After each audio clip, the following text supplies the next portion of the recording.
Sunnahfollowers,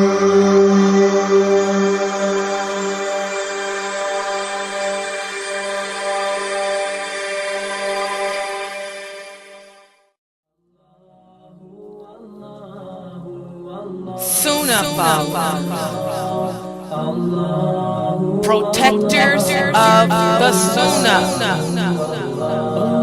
Sunnahfollowers,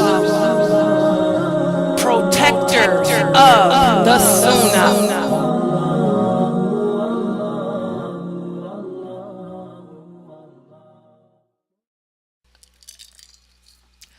Inna alhamdulillah wa salat wa salam ala wa rasulullah.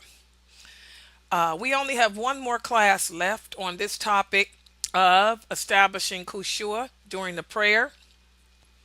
And today, what we're going to do is briefly speak about things we can do to ward off distractions, things that we can do that will help to keep distractions away from us during the prayer. Okay? Excuse me. And again,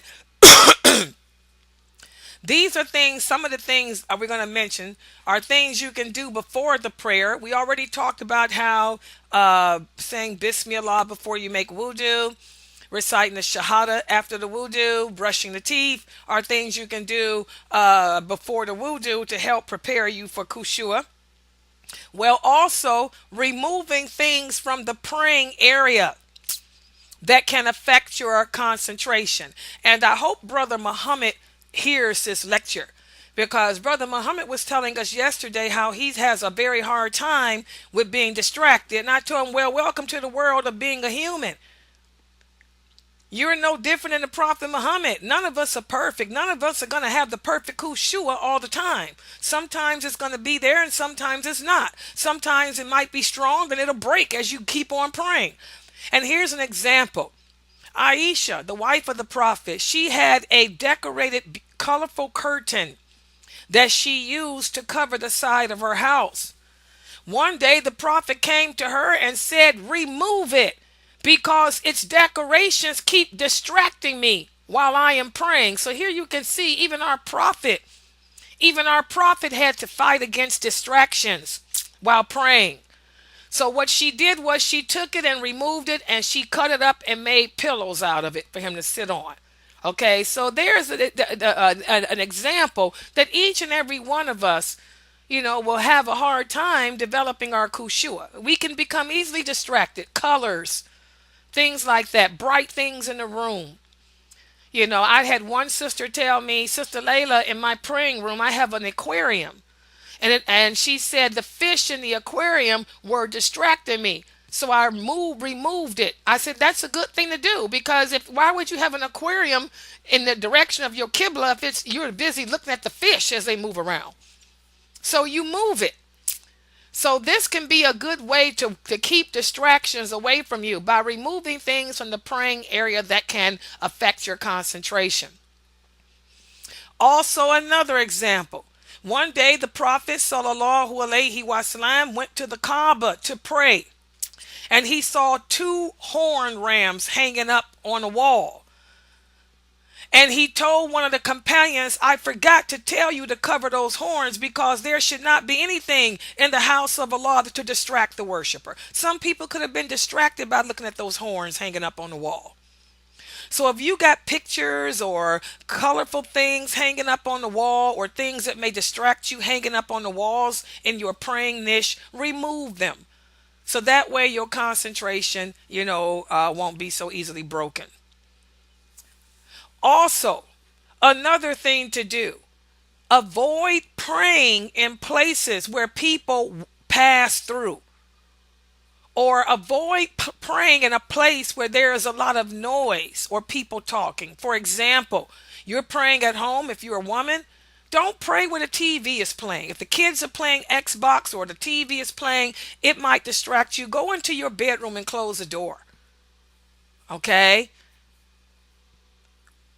Also, avoid praying in places that are too hot or too cold.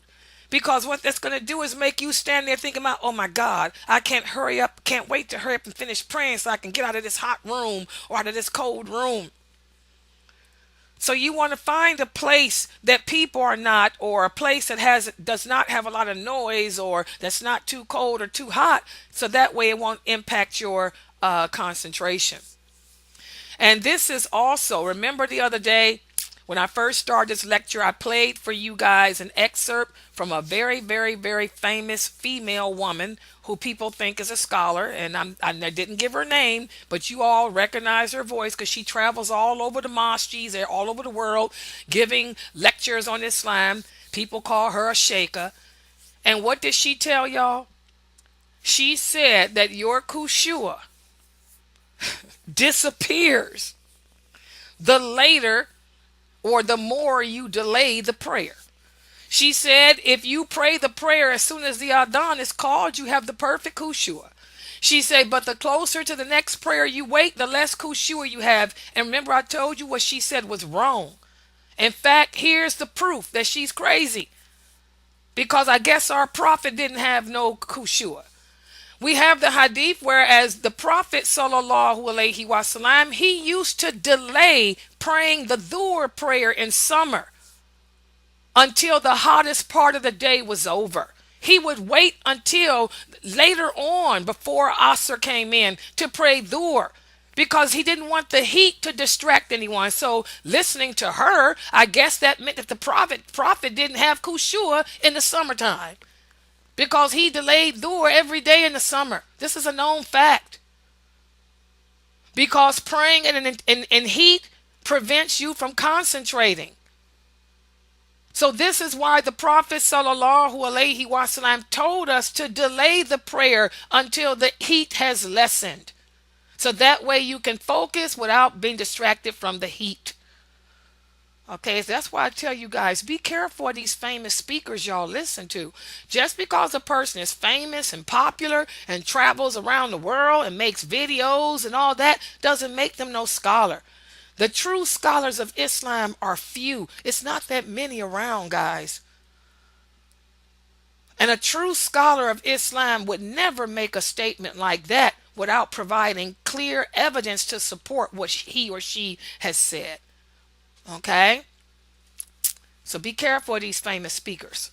So anyway, the heat, you can delay the prayer if it's too hot, or delay it when it's too cold. Also, if it's raining, if the and all of that too. That stuff impacts a person's concentration.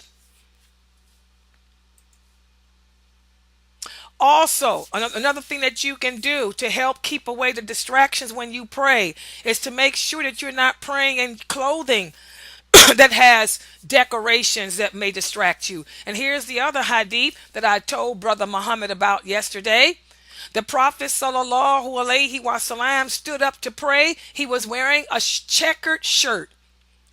And when he looked at the designs, and when he finished his prayer, he took that shirt off and told someone, take this shirt to Abu Jahm and bring me something that has no decorations or checkers, because this shirt distracted me while I was praying. So again, even our prophet was human.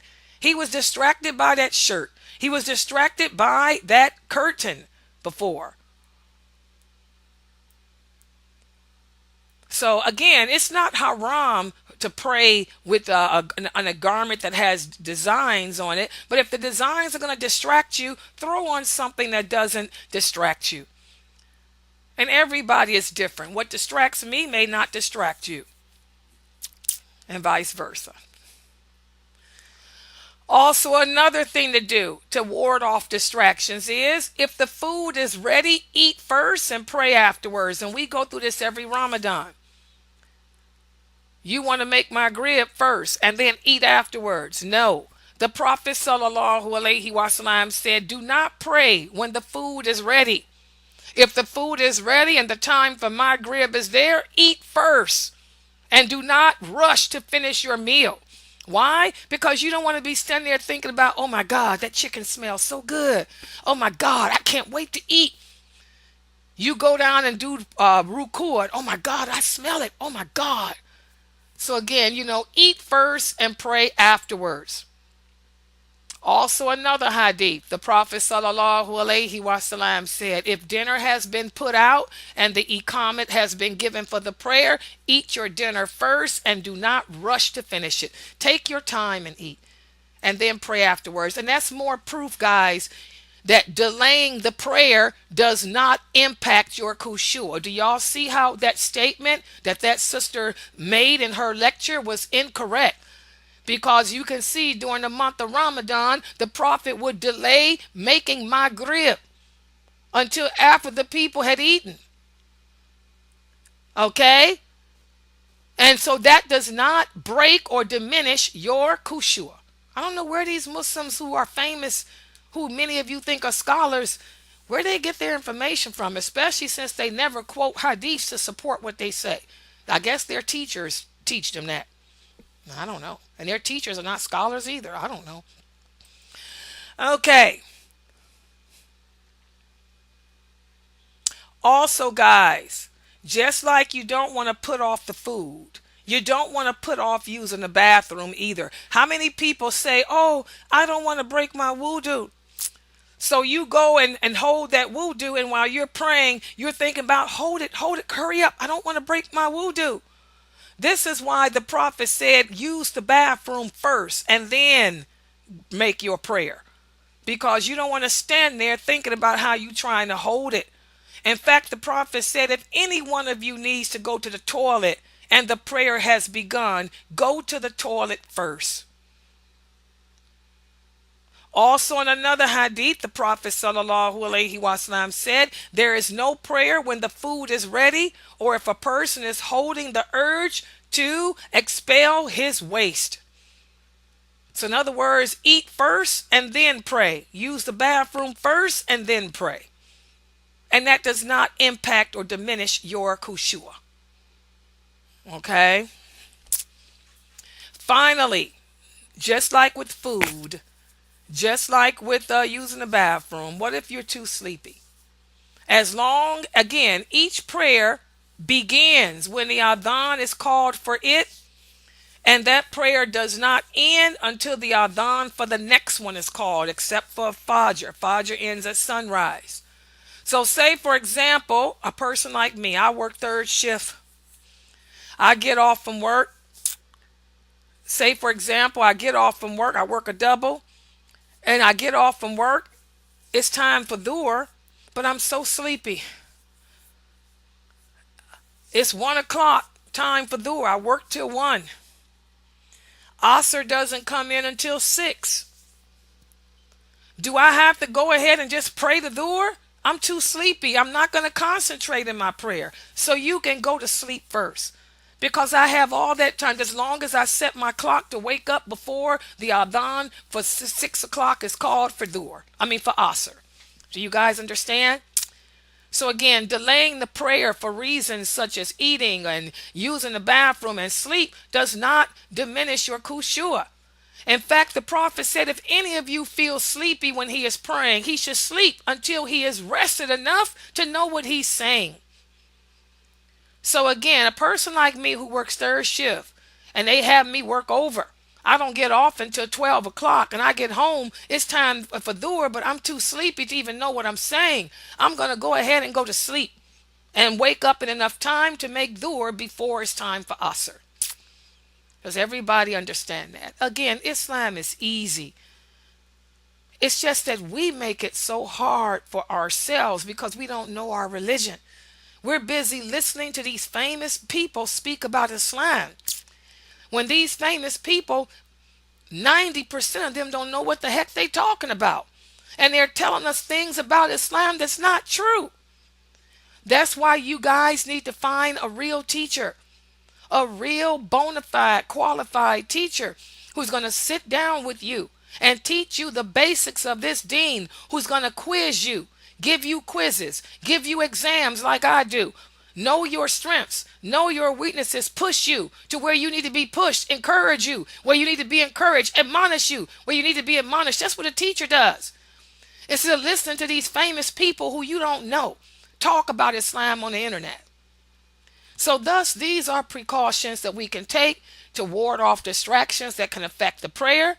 Again, Remove things from the praying area that may serve as a distraction to you. Also, don't pray in places where people are talking or walking around. Do not pray when it's too hot or too cold. Delay the prayer until it warms up or cools off. Also, check to make sure your clothing is not distracting for you. And remember, if it's time to eat, the food is ready, eat first and then pray. And remember, if you have to go to the bathroom, use the bathroom first and pray afterwards. And finally, if you're sleepy, take a nap before praying. Tomorrow will be the last lecture of this series. So we'll stop right here for today. Sunnahfollowers, protectors of the Sunnah. Sunnahfollowers, protectors of the Sunnah.